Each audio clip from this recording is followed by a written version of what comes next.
I'd now like to welcome Brad Keithley to lead us off on the reinstatement of broad-based taxes and open up the back half. Thank you, Drew. I want to commend Cliff or Drew or whoever put this order together, because I think it's a very logical order in how we're addressing the issues, particularly when we come from PFD cuts to broad-based taxes. The current 10-year plan, as you've heard and as you've seen graphs, the current 10-year plan, the 10-year forward look projects an average of, on the chart, they had legislative finance at 1.5. For some reason, the governor's Office of Management and Budget projects a $1.8 billion annual deficit over the next decade. That is staggering. To put that in context, last year, after all of the battles we went through, after all of the fights we went through about budget cuts, we cut less, after the supplemental, we will have cut less than $100 million. That's what we did last year. We're facing $1.8 billion, 1.5 or $1.8 billion in deficits every year over the next 10 years, averaged over the next 10 years. That's 35% of spending. If you take spending at current levels plus inflation, the great inflation cap that everybody talks about, we're going to cap spending at inflation. If you take spending at current levels plus inflation, the deficit is 35% of that spending level. $1.8 billion is 35% of that spending level. And it's a staggering number. The question to me, and the question I think to a lot of people, is who pays? Who's going to pay to close that gap? Over the last 4 years, 5 years, we've used PFD cuts to close that gap. And as you heard Rick explain, that is the most regressive approach you possibly can take. The chart on the right is from a 2017 study done for House Finance by the Institute of Taxation and Economic Policy, a DC think tank, and it looked at the impact by income bracket of PFD cuts. We start on the far right with the top 1%. PFD cuts, and these are PFD cuts of $784 per person, that's intended to raise $500 million of revenue. If you look at the far right, the top 1%, that's 0.2% of their income. The next bracket over is the next 4%. The combined of those two is the top 5%. It's 0.6% of their income. The next 15%, it's 1.1% of their income. The fourth 20%, which is the middle income bracket, or the 60 to 80 income bracket, it's 1.6% of their income. The middle 20%, it's 2.5. The next to bottom 20%, it's 3.4% of their income, and this is just $784. And the bottom 20%, it's 7.2% of their income. These are effective tax rates, if you will, of the effect of PFD cuts. And they're skewed hugely to middle and lower income Alaska families. They don't touch the top 20% hardly at all. So the question really is, we have these staggering deficits, who's going to pay them? PFD cuts have the largest adverse impact. Doing it through PFD cuts have the largest adverse impact. Let me read something from the 2017 study. Reductions in the PFD are steeply regressive, having a far larger impact on families with lower incomes. A cut to the $784 cut to the PFD payout could free up approximately $500 million for Alaska's budget, but that gain would come at a high cost to Alaska's most vulnerable residents. Low-income families would expect to see their incomes cut by 7.2%, while middle-income families would amount to 2.5%, and high-income families would see impacts well below 1%. The impact on the bottom 20% of earners at 7.2% of income is nearly 10 times as large as the income faced by the top 20%. ICER did a study in 2016 about the impact of the PFD cut, and this was their conclusion. The impact of the PFD cut falls almost exclusively on residents and is highly regressive, so it has the largest adverse impact on the economy per dollar of revenues raised, and is by far the costliest measure for Alaska families. There are better ways to raise revenue. There are more equitable and less adverse impact, economic adverse impact on the Alaska economy. Sales taxes, income taxes, all have a much flatter impact across. All Alaskans contribute. Doing it the way we've been doing it through PFD cuts results in my timer going off, but also results in having the largest adverse impact on the most vulnerable middle and lower income Alaska families. We can do better.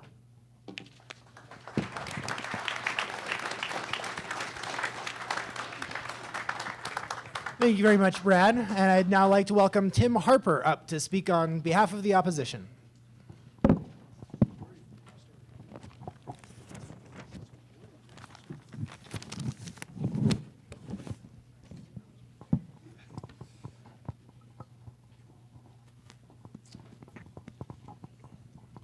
Can you hear me?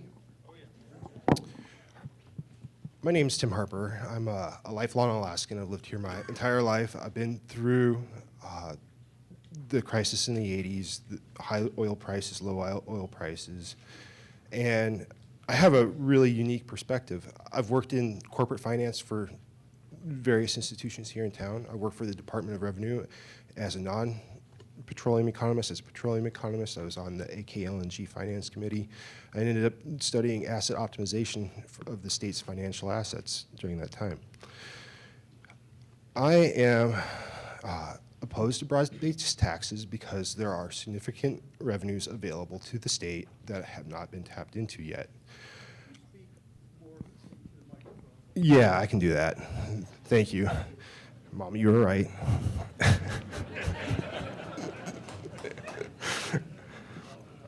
The typical argument is broad-based taxes hurt the economy. Sales taxes are highly regressive, income taxes are progressive, but you only tax a smaller portion of the population. It's not really equitable. We could do a flat tax, which is essentially reducing the permanent fund dividends. That's highly regressive. And so you end up going, well, what else is there? What else can you do? When I went to college, I went to a speech, and there was a guy was an inspirational speaker.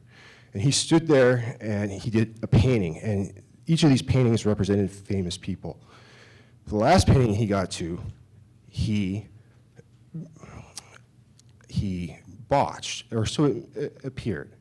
Instead, it was Jimi Hendrix painted upside down. You just didn't know it. So let me flip the portrait and put the final few lines on what you need to see. We need to reframe the issue. This is something that I learned. It's part of decision analysis. And we need to look through it through the lens of wealth. There's three things that happen to wealth. There's wealth creation, there's wealth reallocation, and there's wealth destruction.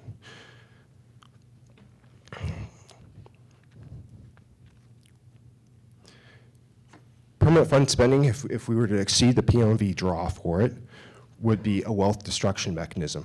For every additional $1 billion that we take out of the permanent fund, you lose $20 to $25 billion in future revenues. The broad-based tax, who's going to pay? There's a lot of fingers pointing around. Oil taxes.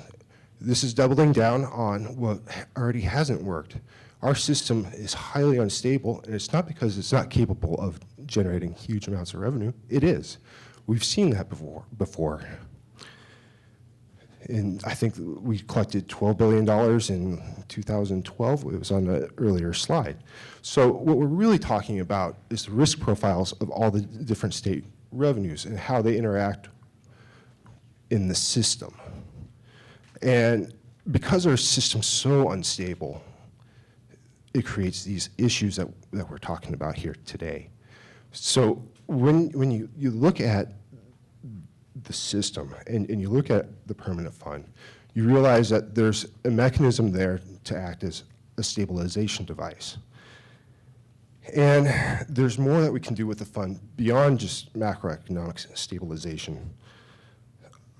We can generate additional revenues, and they're relatively, I would say that they're laying on the ground. It's not even fruit hanging in a tree at this point. We spend between $200 to $500 million a year on asset managers. 80% of that is we can do with in-house. They don't like to spend money on people managing the assets because it makes the budget increase. So if you just multiply the 200 million times 80%, that's real money. The reason it varies so much is it depends upon market performance. I had a really interesting conversation with the permanent fund chief investment officers. He was several of them ago. I said, "What do you do to manage risk?" And he said, "Oh, we diversify." And that's really good for your typical 401k response. But when you're managing billions of dollars, what do you do to manage your risk? And he said, "Oh, there's risk software out there." And I said, "What kind of difference would it make?" He says, "Oh, about 1% annually." And I said, "How much does it cost?" And he said, $1.2 million. And I was just like, wow, that's unbelievable. That IRR is fantastic. And then we get to the capital structure. And this is a basic corporate finance graph. All this says to you is, this is the state with no debt. If the state were to take on some debt till its risk profile changed, it goes to what I call D1. The maximum value that you get is here. And there's this other point, D3. What's really interesting here is D3 and where we are right now are the exact same. So how much money are we leaving on the table? It's substantial. I estimate it's at least $1 to $2.2 billion in lost revenue each year. There's a quote by the U.S. Supreme Court Justice. He said, "Alaska isn't like other states," and he's right. We have an opportunity to take advantage of something uniquely Alaskan, and at this point, I don't see a need for any broad-based taxes. Thank you.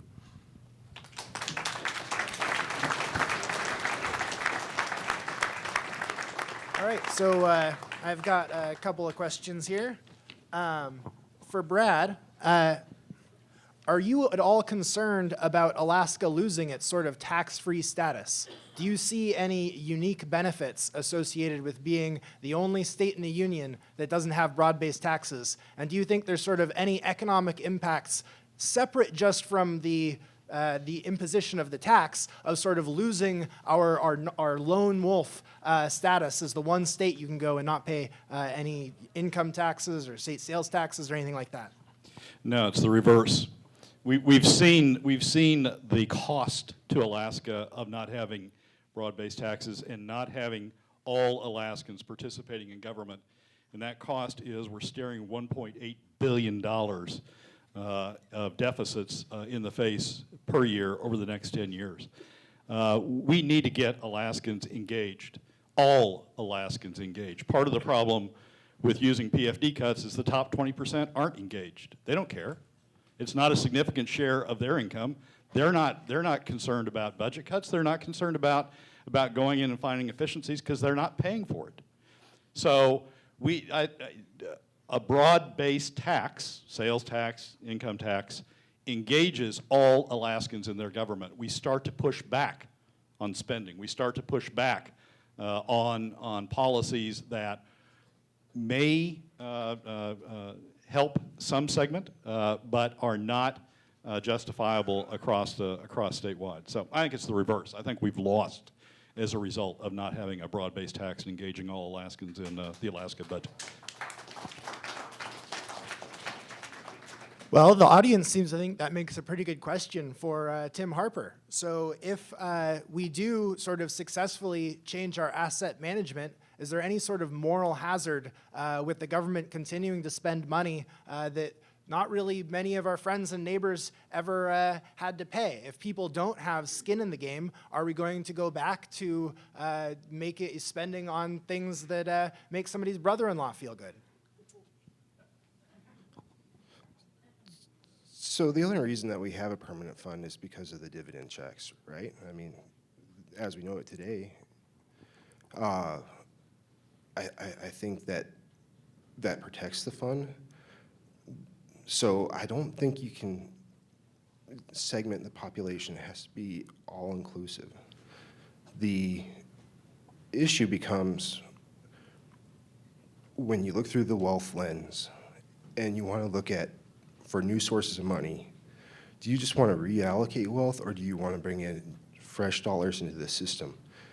Those additional dollars that we onshore actually increase our standard of living. And that's what I'm arguing for. Okay, and I'll finish it off with a question for both of you. Are these two positions mutually exclusive?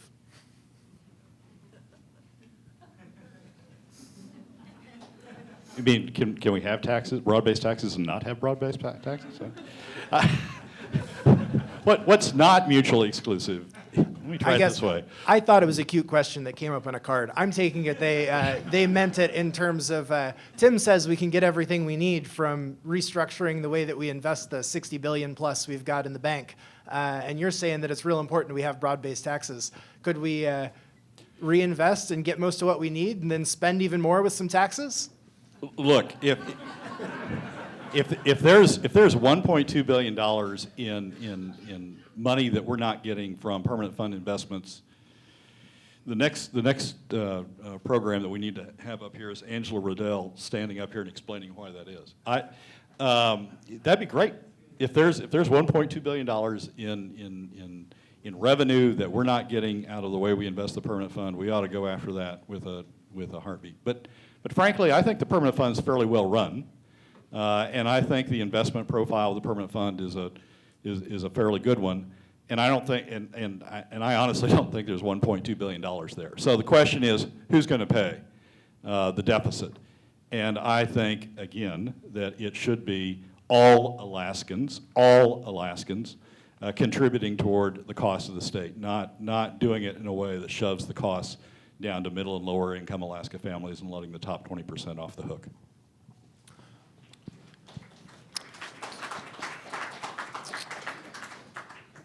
So I've looked at these numbers quite a bit. I spent 2 years of my life working on them very intensely.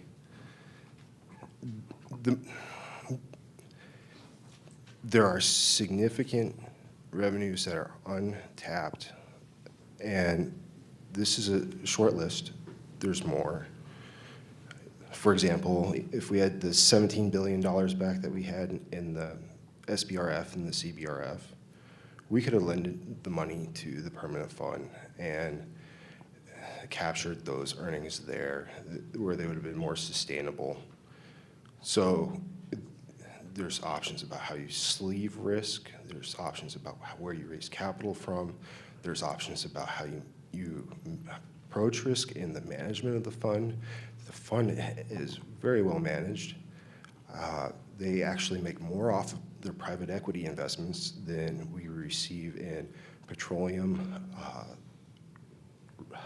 royalties and production tax combined. So our state's changing. Doing more oil taxes or going to a wealth reallocation scheme where the uncertain connection to government exists because you're using one group or another group. I don't see it connecting everyone. I do think that the permanent fund formula needs to be changed, and it needs to be done in a manner where our two most valuable resources are looked after by the populace in a more sustainable manner than as a grab bag of quick fixes for any structural deficits that we run into from time to time. And right now, times are hard, right? I mean, it's not much fun. Oil prices range with a 90% confidence interval between $35 and $120 a barrel. The most likely price for it is probably about $55.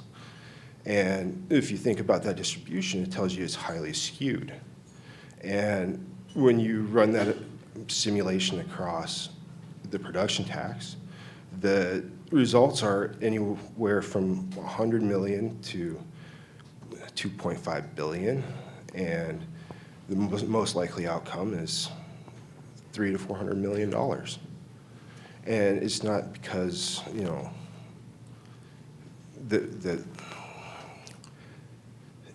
it's just a really tough system to gain any stability out of. And most people don't understand the risk that's embedded within the system. So I'm a little bit off track now. Yeah, thank you.